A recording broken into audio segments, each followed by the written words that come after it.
sont habitués à la douceur de ma chérie, n'est-ce pas?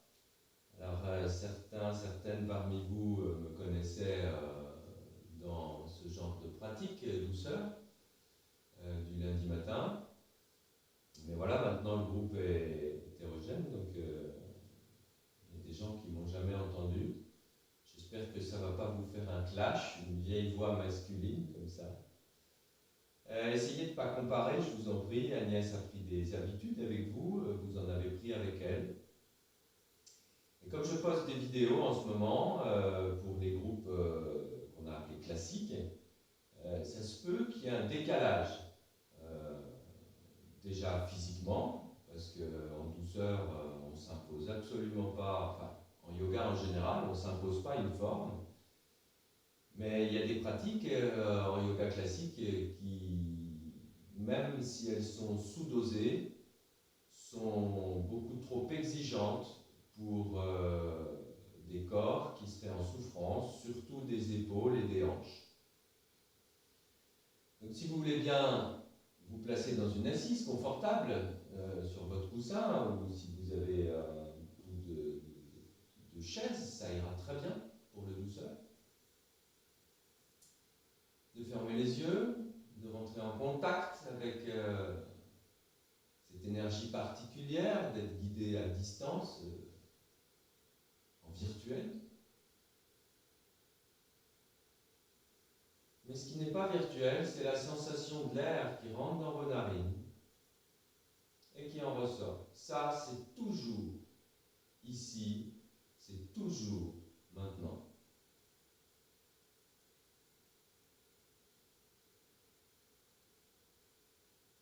Avec cette petite vitalité printanière qu'on a bien sentie avec la météo de la semaine dernière, hein, il y a une énergie, les végétaux sont ouverts, donc ouvrez-vous.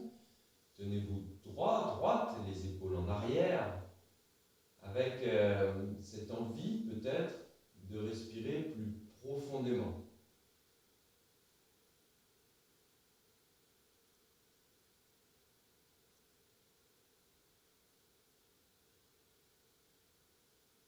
Ce que je vous propose là, c'est une forme de module, une boîte à outils. Donc, prenez le temps chez vous de pratiquer plus longuement, ou cette séance, cette petite séance, une fois que vous l'aurez intégrée, refaites-la chez vous.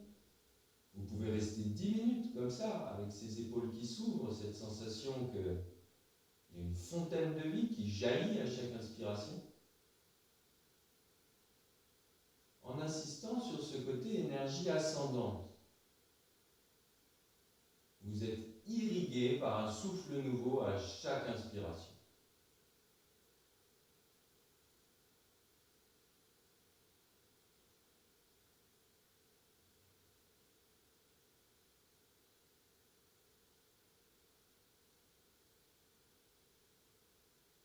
Ça, c'est une pratique que vous pouvez gérer tout seul.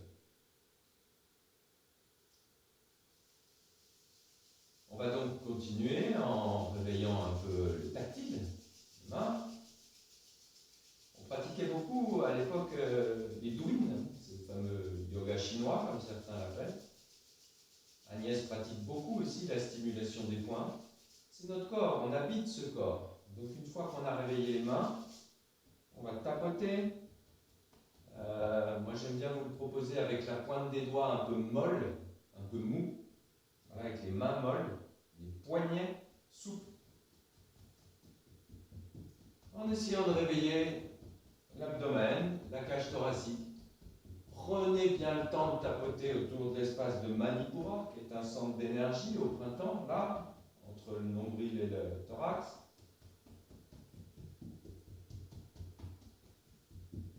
S'il n'y a pas de zone douloureuse, vous pouvez tapoter assez fort en faisant le tour de la poitrine pour les femmes. Insistez bien sur le sternum, au milieu. Et puis vous pouvez vous pencher en avant pour venir tapoter vers l'arrière.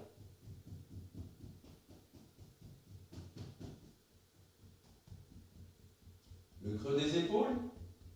Ah, Agnès a dû vous le faire, ça. Stimulation du poumon en ce moment. C'est bien. D'un côté, de l'autre. C'est vraiment le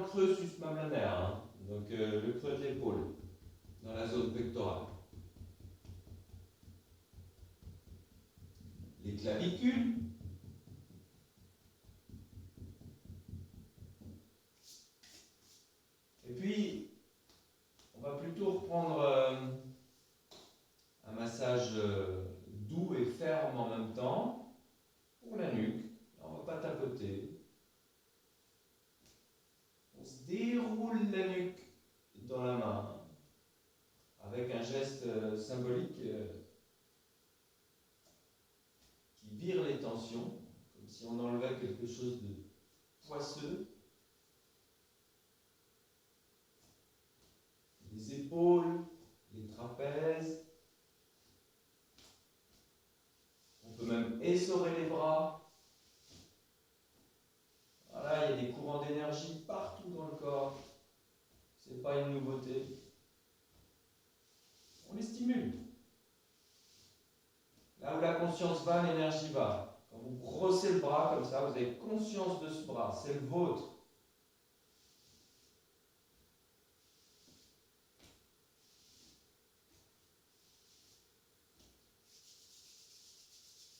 On frotte un peu les mains, là aussi, pour mettre de la conscience dans les mains. Une fois que les mains sont frottées, si vous frottez fort, vous fermez les yeux et que vous ouvrez vos paumes de main, vous les sentez. C'est ce qu'en yoga de l'énergie, on appelle habiter. Vous habitez vos paumes de main. Ça pulse, ça crépite, ça frissonne, c'est chaud, c'est froid.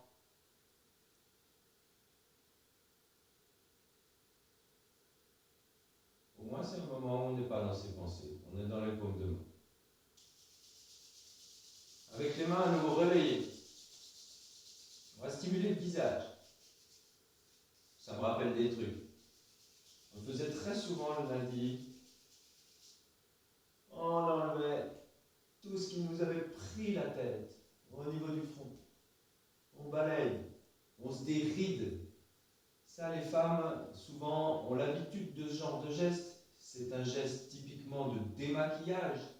On enlève le nez, les joues.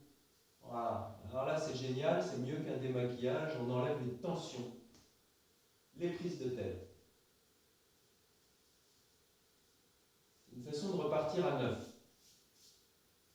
Ce qui est d'ailleurs typiquement l'élan du printemps, hein, le renouveau.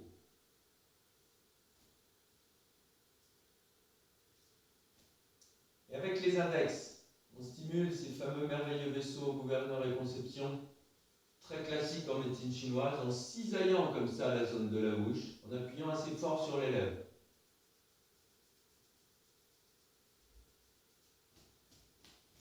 On alterne, main gauche, main droite.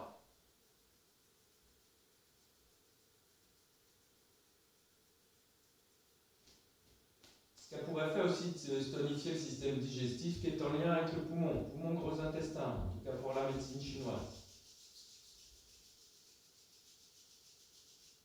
Au choix, soit vous reprenez un tapotement sur le crâne, soit vous reprenez un massage, comme pour faire bouger tout le cuir chevelu, sans faire bouger la tête. Voilà, le cuir chevelu, il est mobile par rapport au crâne. Ou alors vous préférez la stimulation tactile, des pointes de doigts ramollies. Le tour de l'oreille, idéalement partout où il y a des cheveux.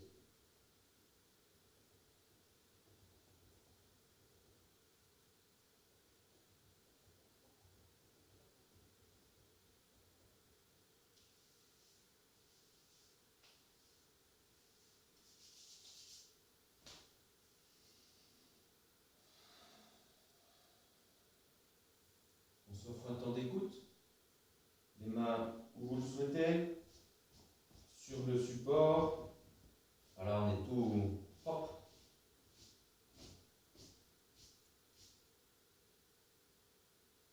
Sur les jambes, paume vers le ciel par exemple.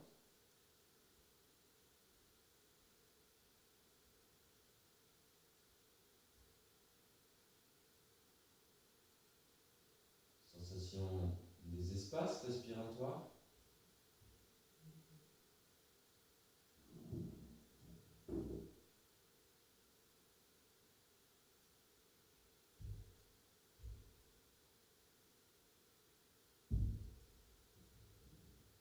Et puis, doucement, dépliez votre assise. Quand on est assis depuis un moment, il faut aménager toujours. Les jambes s'allongent, du mieux que vous puissiez le faire. S'il y a toujours beaucoup de respect pour le corps en yoga de l'énergie, il y en a encore plus en yoga douceur.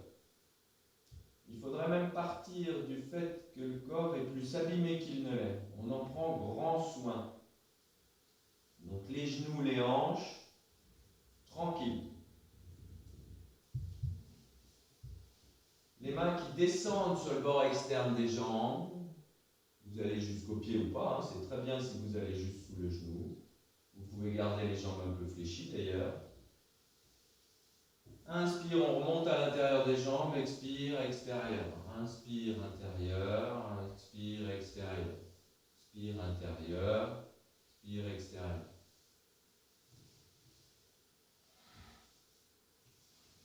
Inspire, expire.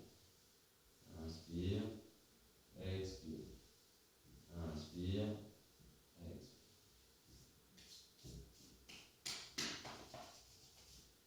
Et puis,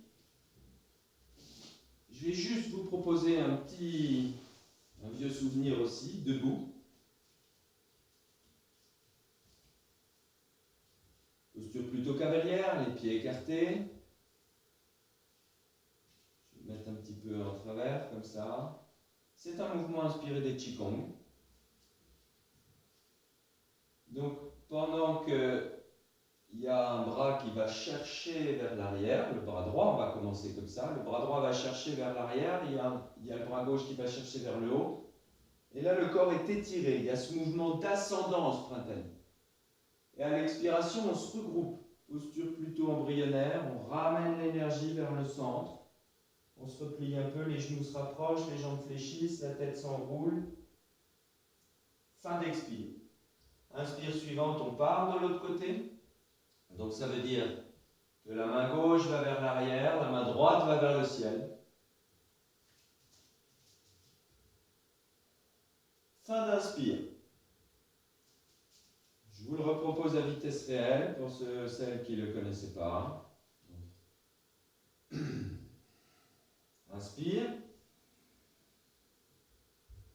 Expire. Inspire. Expire.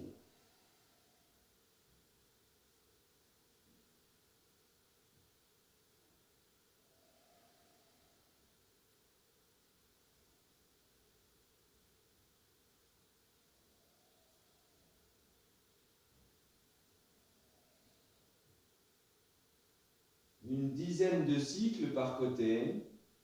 Vous êtes chez vous. Considérez encore une fois, je vous le répète, ces petits modules comme une boîte à outils. Demain matin, par exemple, vous n'avez pas besoin de rallumer la vidéo, vous vous mettez sur le tapis, vous respirez 3 minutes, vous faites les stimulations ou pas.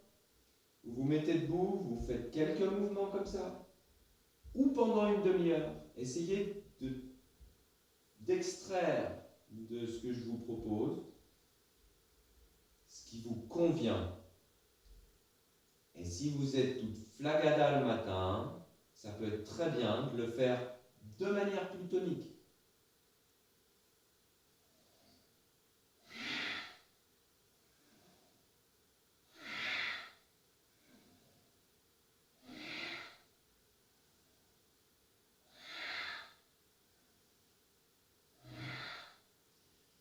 Ça peut être utilisé de 1000 manières. Vous pouvez mettre la conscience au niveau du bassin et sentir ce qui se passe dans le bassin. Vous pouvez mettre la conscience dans les épaules pour sentir comment recule l'omoplate. Vous pouvez mettre la conscience au sommet du crâne, d'avoir l'impression d'être tiré vers le ciel. La conscience au niveau du nombril, comme si tout se refermait au niveau du nombril quand on est au centre. Bref, je suis sûr que vous allez trouver un moyen de jouer avec ce mouvement. Je vais terminer ce petit module avec un petit rappel sur les baratages. C'est ce que j'ai proposé à vos collègues en classique aussi. On va le faire en mode douceur. Donc, ce qui peut être intéressant, prenez l'assise que vous voulez, sur une chaise c'est bien. Ce qui peut être intéressant, c'est de le faire la main sur le ventre. Donc, je sais qu'Agnès vous a préparé à Kapalabhati. Mais on va refaire un petit baratage.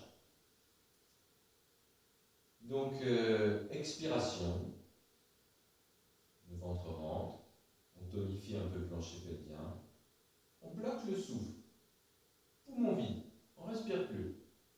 Et là, le ventre, il rentre et il sort. Doucement. Vous poussez votre main, vous rentrez votre main.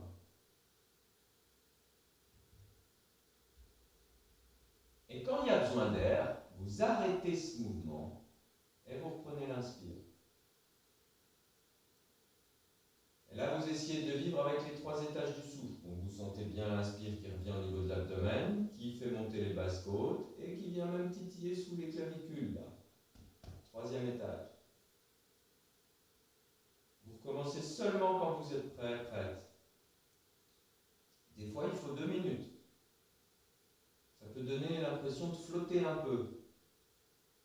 Il faut faire attention avec ce genre de truc, hein. S'il y a des désordres intestinaux, les jeunes femmes qui ont leurs règles, etc.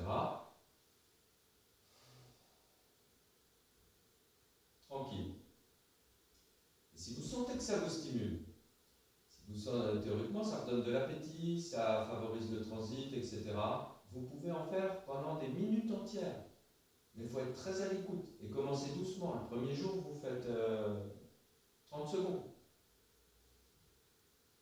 On vide, on vide, on vide, on vide, on vide, on vide, on vide, on vide, on vide. Retiens.